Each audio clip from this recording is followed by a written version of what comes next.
Hola, ¿qué tal, gente? Espero se encuentren muy bien. Les habla su anfitrión Rafa Neko, dándoles la bienvenida a este canal, Yoneko Lane, un espacio dedicado a la difusión de información relacionada a las ciencias sociales y las humanidades. Pero antes de comenzar, quisiera agradecer el apoyo que el canal ha recibido recientemente a pesar de mi inconstancia. Intentaré traer videos con más frecuencia y sobre todo darle continuidad a los temas que ya hemos publicado anteriormente. En fin, el día de hoy, y aprovechando los festejos del pasado mes de febrero, hablaremos sobre el amor. Y sí, ya sé que llega tarde el tema, pero ya tenía el guión y ni modo de desperdiciarlo. Por lo que, un buen libro para adentrarse en estos temas es El arte de amar de Erich Fromm. Si bien él hace mención de varias formas de amar, priorizaremos el amor de pareja, porque, como diría un grande, casi todos sabemos querer, pero poco sabemos amar. En ese sentido, veremos parte de las reflexiones propuestas por este autor acerca de lo que es amar y todo lo que implica, ya que, en nombre de ese sentimiento, la humanidad ha hecho actos tan virtuosos como estúpidos, al igual que su contraparte, el sentir de la muerte, pero eso es otro tema. Este título resulta muy interesante, aunque es un tanto breve a pesar de lo complejo del tema, y la verdad, resulta fascinante la perspectiva que tiene este compadre, el cual se encuentra relacionado al pensamiento crítico característico de la Escuela de Frankfurt. En resumidas cuentas, es un título que nos invita a reflexionar, como ya dije antes, acerca de las diversas formas de amar, sus consecuencias, la manera en que este sentimiento nos puede dirigir a aspectos muy oscuros de la existencia, su relación con el mercado, entre muchas otras cosas. Pero antes de comenzar, permítanme recordarles que si el video les llegase a gustar, se suscriban, le den un like, compartan y comenten, que todo ello será de gran ayuda. Así que, sin más preámbulos, comencemos. Hablar de amor es un tema sumamente complejo, ya que deriva en múltiples vínculos como el amor de los padres a los hijos, hermanos, familia en general, mascotas, parejas, actividades, trabajos, objetos, nuestros entornos o simplemente nosotros mismos, entre muchos más. Sin embargo, cabría preguntarse si amar es una cuestión de azar o una práctica para la que necesitamos algún tipo de conocimiento y técnica. Y en ese sentido, ¿cómo sabemos realmente lo que es amar? Por supuesto, la idea no es poner en tela de juicio la intensidad o legitimidad de dicha experiencia, ni tampoco su importancia, pero pareciera que cientos de personas anhelan estar en contacto con esta emoción la mayor parte de su vida, principalmente el amor de pareja. Y como muestra, podemos observar el alto consumo de productos culturales románticos, como películas, series o canciones, ya sea alabando el enamoramiento o muriendo de dolor por la ausencia del mismo, y aún así, pareciera que se da por sentado que amar es una cuestión natural. Del mismo modo, las personas suelen relacionar al amor con la sensación de ser amado y no de amar, es decir, con la sensación de recibir más no de dar. Esto puede deberse a que el principal problema para ejercer el amor es encontrar a alguien con quien interactuar de esta forma. Es a partir de este punto que comienza a surgir diversos elementos que potencializan u obstaculizan el entendimiento de dicha emoción. Ejemplo de ello son algunas campañas de marketing que juegan con la seducción y la atracción, como lo son los perfumes, ciertos tipos de ropa, comidas e incluso rituales o hechicería, entre muchas cosas más.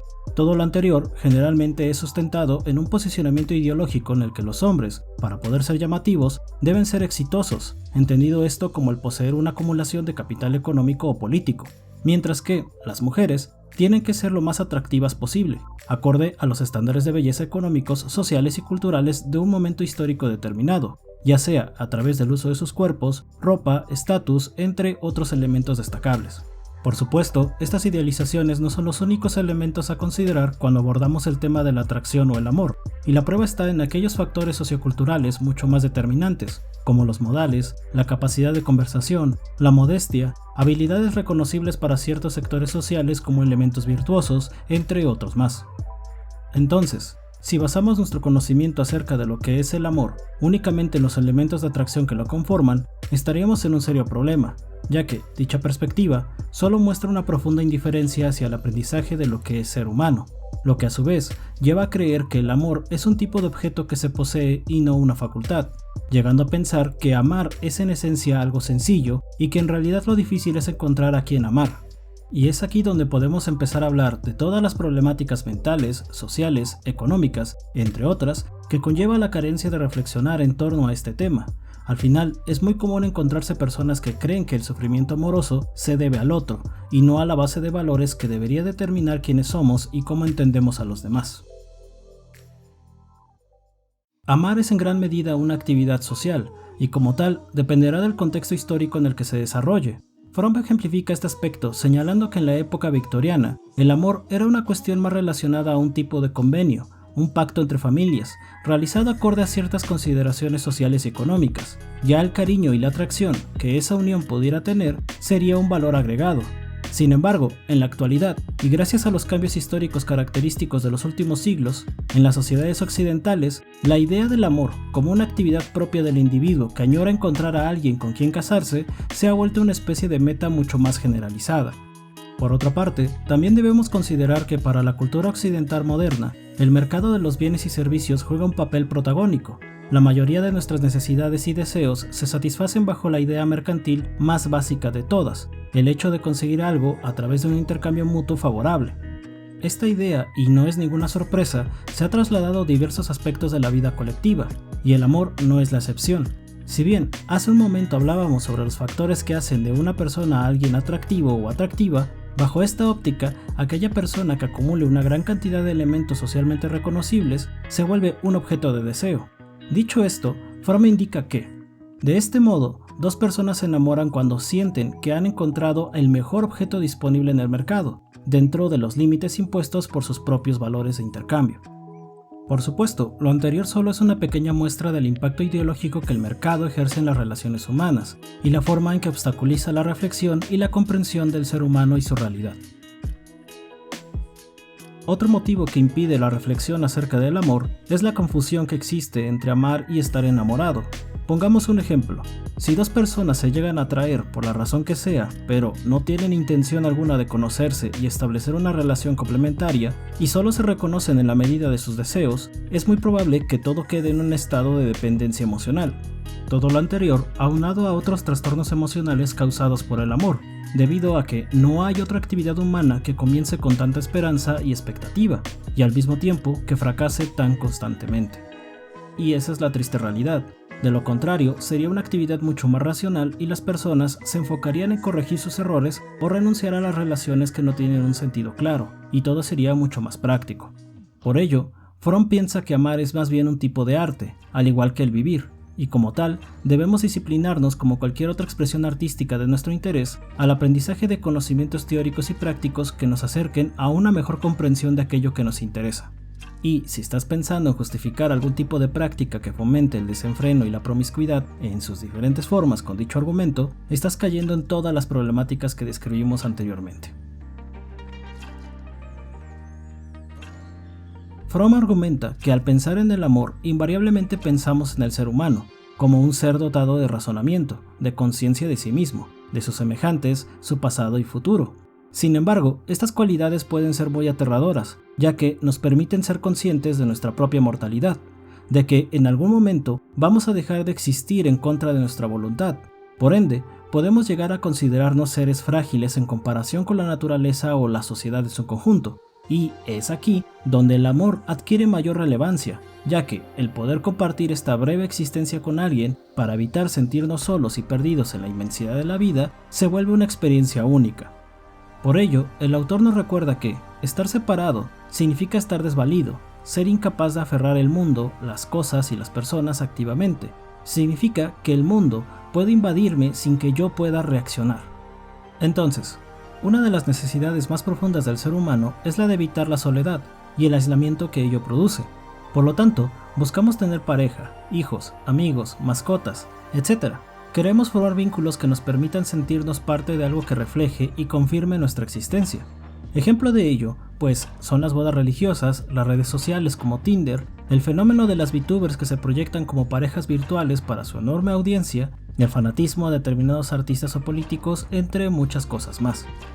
Hablando en términos mucho más materiales, podremos pensar que el miedo a estar solo se debe a la desvinculación que tenemos como animales de la naturaleza, y cómo los entornos urbanos, y más recientemente los virtuales, se han vuelto lugares cada vez más caóticos, que parecieran funcionar como corrales que nos mantienen a salvo y al mismo tiempo aislados de todo lo demás, centrando nuestra visión solo en nosotros mismos. De esta forma, la humanidad ha creado diversos rituales para poder establecer relaciones o vínculos con los demás. Ejemplo de ello son el compartir ciertos vicios como el alcohol o algún tipo de adicción. Nada hermana más que estar ebrio con perfectos desconocidos y pues hasta hermanos terminan siendo después de la fiesta, ¿no? Pero bueno, todas las formas de uniones basadas en experiencias placenteras poseen tres características en común según Fromm. Son intensas, inclusive violentas, trastocan tanto la mente como el cuerpo y son transitorias o periódicas. Por ende, estas experiencias suelen dejarnos marcados de por vida, de aquí la importancia de conocerlas y no romantizarlas o verlas como tabú, ya que pueden volverse problemas serios. Sin embargo, esta sensación de querer evitar a toda costa el aislamiento lo han aprovechado algunas instituciones para intentar forzar a las personas a creer que todos debemos percibir y sentir la realidad del mismo modo, adaptándonos a patrones de comportamiento, formas de vestir, inclusive hasta tendencias políticas, todo con el fin de evitar sentirnos excluidos. Que dicho sea de paso, este sentimiento tan polarizante, muchos políticos en el mundo lo han utilizado a su favor con el fin de legitimar su posicionamiento y unificar a sus seguidores en la medida que se discrimina a los que son diferentes, y que, ahora que lo pienso, ello podría explicar el ferviente amor y admiración hacia la figura del líder. Entonces, no queremos estar solos, pero tampoco queremos perder nuestra identidad en el proceso, y peor aún, pareciera que entre más nos conocemos, más nos lastimamos, como el dilema del erizo lo plantea.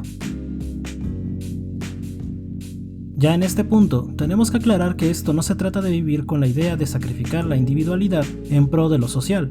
De hecho, esto es imposible de lograr. Al final, somos productos de procesos de socialización que, de una forma u otra, tienden a vincularnos con grupos o instituciones en particular, lo que nos constituye en una entidad única, un pequeño cosmos que se encuentra vinculado con muchos otros más. Y en ese sentido, Fromm piensa que la sociedad contemporánea predica el ideal de la igualdad no individualizada, porque necesita átomos humanos, todos idénticos, para hacerlos funcionar en masa, suavemente, sin fricción. Todos obedecen las mismas órdenes, y no obstante, todos están convencidos de que siguen sus propios deseos. Por lo tanto, si una sociedad no logra mitigar la angustia a la soledad, a través del funcionamiento de los individuos que la componen, pueden experimentar una serie de problemáticas sumamente caóticas y creo que lamentablemente muy reconocibles. El autor nos comenta al respecto que la frecuencia del alcoholismo, la afición a las drogas, la sexualidad compulsiva y el suicidio en la sociedad occidental contemporánea constituyen los síntomas de ese fracaso relativo a la conformidad tipo rebaño. Y este punto es interesante, ya que, al final, solo en lo colectivo se le pone fin a la soledad, pero al mismo tiempo podemos diluirnos en un mar de identidades. Esto me recuerda a Evangelion. Sin embargo, hay un elemento que puede generar un momento de ruptura en dicha estructura, y ese es el acto artístico creador, ya que, al hacer algo que manifieste nuestra identidad, en realidad lo que hacemos es presentarle al mundo parte de lo que somos, permitiéndonos construir un puente desde nuestro mundo interior, por decirlo de alguna manera, con la realidad. Y si esto lo vinculamos al ámbito amoroso, pues tenemos un escenario fantástico que nos reconecta con nosotros mismos a partir del reconocimiento y cariño de otras personas. Simplemente recuerden lo que es hacer una carta, un regalo, un poema a alguien especial, a alguien que te reconoce fuera del anonimato de lo colectivo. Bueno, a partir de aquí, Fromm nos habla sobre diferentes tipos de amor y el significado de algunos términos relacionados a este, como es el de la unión. Por supuesto, dicho concepto lo aborda en un primer plano desde un lado biológico, sobre todo si lo pensamos en la relación primigenia de la vida humana, la de una madre y un feto, siendo seres distintos pero al mismo tiempo uno. Sin embargo, cuando buscamos establecer una unión con otra persona completamente distinta y no estamos preparados para entender lo que es ejercer el amor, es cuando desarrollamos una serie de desórdenes emocionales que nos pueden llevar a perder la cordura e inclusive la vida misma. Ejemplo de lo anterior es el masoquismo. Hay personas que requieren tanto la atención del ser amado que prefieren optar por una actitud sumisa, exagerando el poder de aquel que los domina, como si fuera un dios, un ídolo o un todo, volviéndose el centro de la vida de la persona dominada, el clásico caso de sin él o ella me muero. En contraparte, es decir, de manera activa, podemos hablar del sadismo, de aquella persona que goza de la crueldad, de la humillación, de la manipulación, en términos generales, del dolor ajeno. Tanto un sádico como un masoquista no pueden vivir uno sin el otro. Es un tanto obvio, pero para que haya una víctima debe haber un verdugo. Lo importante no es enfatizar esa relación, sino el sentido de la misma, y este es la búsqueda desesperada de una salida a la soledad. Si esto les trae recuerdos de Vietnam, pues ya saben por qué. Si notan, ambas posturas o formas de unión buscan el sometimiento de la individualidad e integridad, por lo que Fromm hace hincapié en que el amor es más un poder activo en el hombre, un poder que atraviesa las barreras que separan al hombre de sus semejantes y lo une a los demás. El amor lo capacita para superar su sentimiento de aislamiento y separidad, y no obstante, le permite ser él mismo, mantener su integridad. El amor se da en la paradoja de dos seres que se convierten en uno, y no obstante, siguen siendo dos. Entonces, el amar de una manera, digamos, madura, debe pasar por el respeto a la individualidad, al reconocimiento de la existencia del otro tal como es, ya que, solo de esa forma, podremos romper la barrera del aislamiento y el anonimato que ejerce la masa social sin perdernos en la misma. Es una actividad que, a diferencia de otros sentimientos, solo se puede llevar a cabo en libertad y jamás como resultado de un comportamiento compulsivo. Dicho todo lo anterior, el amor no es una actividad pasiva, es en esencia dar, no recibir, por muy cliché que suene esto. Pero, en esos términos, ¿qué es dar? Por muy obvio que parezca y evidentemente como es digno de este tipo de temas, la respuesta es bastante compleja y ambigua. Ok ya, el problema es que dar, gracias a diversas ideologías de acumulación, lo asociamos con renunciar a algo, a sacrificarse por algo, y aunado a ello, tenemos el hecho de que también hay posturas mercantiles que ven el acto de dar como una transacción económica. Yo doy a cambio de algo, es decir, amo en la medida que me dan lo que deseo. Dar sin recibir, para este tipo de pensamientos, no solo es un acto estúpido, sino una estafa. Asimismo, Fromm también señala que aquellos que viven en un posicionamiento de empobrecimiento moral no productivo ven el dar como un tipo de empobrecimiento o sacrificio, por lo que se niegan rotundamente a hacerlo. Sienten que es un acto doloroso y que en realidad ellos son víctimas que merecen recibir todo. Pero Fromm advierte que cuando hablamos de un carácter productivo, digamos creativo, de crear, la cosa es diferente. Dar posee un significado totalmente distinto, constituye la más alta expresión de potencia. En el acto mismo de dar, experimento mi fuerza, mi riqueza, mi poder. Tal experiencia es vitalidad, y potencias exaltadas me llenan de dicha. Me experimento a mí mismo como desbordante, pródigo, vivo, y por tanto, dichoso. Dar produce más felicidad que recibir, no porque sea una privación, sino porque en el acto de dar está la expresión de la vitalidad. En efecto, esto puede ser un estereotipo muy sonado, pero podemos constatarlo de diversas formas, recordando algún momento de felicidad en el que dimos, hablando en términos estrictamente materiales para facilitar la analogía, algún regalo o compartimos alguna experiencia con algún ser querido sin esperar nada a cambio, y si la relación es recíproca, la reacción al acto suele ser de gratitud y cariño, y, muy seguramente, bajo ciertas condiciones, esa experiencia se volverá en un recuerdo grato de por vida. Otros ejemplos pueden ir desde darle un regalo inesperado a un hijo, amigo, compañero, pareja, ayudar a una persona en apuros o incluso ahorrar, según la tradición, un mes de tu salario para comprar un anillo de compromiso. Por supuesto, son ejemplos muy simplones y superficiales, pero creo que queda claro el sentido de lo que digo. Al final, no puedes dar algo que no tienes o no conoces, no solamente en términos materiales. El hecho de dar tiempo de tu vida, de compartir y entrelazar tu experiencia con otra u otras personas, implica dar parte de lo que eres, parte de tu tiempo de existencia. Me acordé de Full Metal, un anime muy recomendable, vayan a echarle un ojo. Y ya en un, digamos, efecto de razonar fuera del recipiente, como dirían los Les Luthier, podríamos plantear la hipótesis de que, al final, todas estas ideologías de emprendimiento y superación personal, que giran en torno a posicionamientos empresariales basados en una mentalidad positiva, de la cual tenemos un video en el canal que dejaré por algún lado de la pantalla por si gustan verlo, que hacen énfasis en un egoísmo exacerbado, en el fondo podrían estar promoviendo un profundo desprecio al amor como una actividad social. Simplemente entienden esta idea en los límites del dominio y el sometimiento, del beneficio y la pérdida, y no comprenden al mundo más allá de estas ideas, volviéndose dependientes de las pocas fuentes de afecto, legítimas o no, que puedan encontrar en sus grises vidas, llenando esos vacíos con experiencias mercantiles superfluas o carentes de significado. En fin, El arte de amar de Fromm es un texto muy interesante que nos recuerda que amar es una acción social que solo se puede llevar a cabo en libertad, con plena conciencia de lo que uno mismo es, de aquello que puedes dar y recibir, que obedece a un contexto histórico, alejado por completo de las ideas románticas e idealizadas de algunas campañas de marketing, de la industria cultural y en general de la lógica del mercado. Además de señalarnos las consecuencias de ejercer esta acción de manera inmadura, llevándonos a tomar acciones que atenten contra nuestro bienestar, solo por escapar de la soledad, desarrollando relaciones enfermizas y peligrosas. Bueno gente, hasta aquí el video de hoy. La verdad no esperaba que fuera tan extenso, y aún así se quedaron muchas cosas más que comentar, así que si te interesa este tema, te sugiero que le eches un ojo al libro. Si te ha gustado, por favor, déjale un like, suscríbete, comenta y comparte, que todo ello será de gran ayuda. De antemano, muchas gracias por su paciencia y apoyo. Les ha hablado su compa Rafa Neko, esperando que se encuentren muy bien donde quiera que estén, y nos vemos pronto en otro video. ¡Chao!